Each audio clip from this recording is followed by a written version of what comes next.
Isang pinagpalang araw sa inyong lahat, tayo po'y magninilay sa salita ng Diyos, ang pinagmumulan ng awa at tawa ng ating buhay, ang salitawa. Today we are celebrating the solemnity of the Assumption of the Blessed Virgin Mary. Ito po ay isa sa mga dogma patungkol po sa ating mahal na Berheng Maria, kung saan po dinefine at pinoclaim ng simbahan natin that it is revealed by God that the Immaculate Conception, Mary ever Virgin, when her earthly life was finished, was taken up into heaven, body and soul. When her earthly life was finished, yung praise po na ito ay open sa interpretation kung si Maria ba ay namatay o siya ay buhay na kinuha po ng Diyos sa kanyang kaharian sa langit, body and soul. May nagsasabi na si Maria lang ay nakatulog at kinuha sa langit, kaya meron po tayong dormition of the Theotokos. O yung iba po sabi ay namatay, ngunit siya ay nag-resurrect bago kinuha ng Diyos sa langit.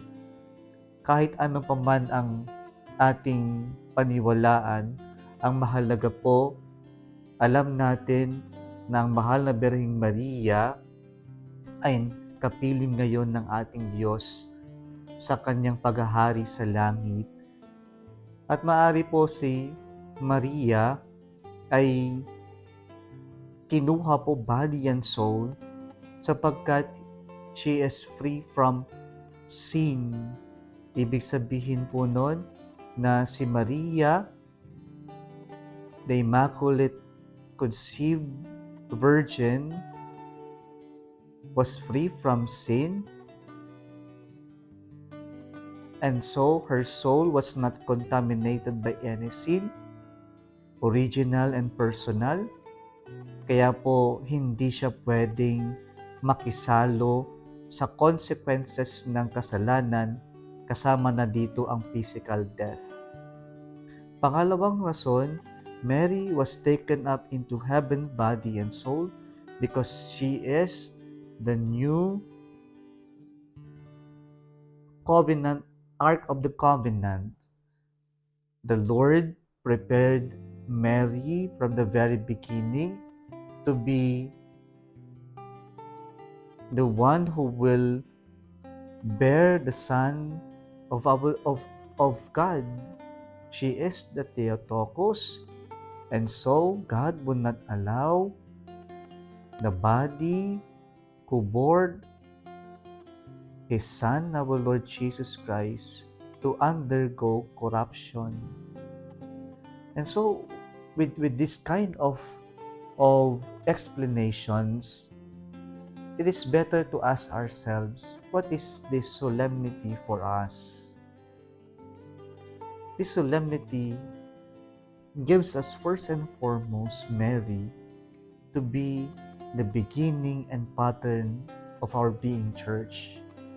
She is the beginning because from her, our Savior came forth, and she is also the pattern for all of us, since she is the first and perfect disciple of our Lord Jesus Christ.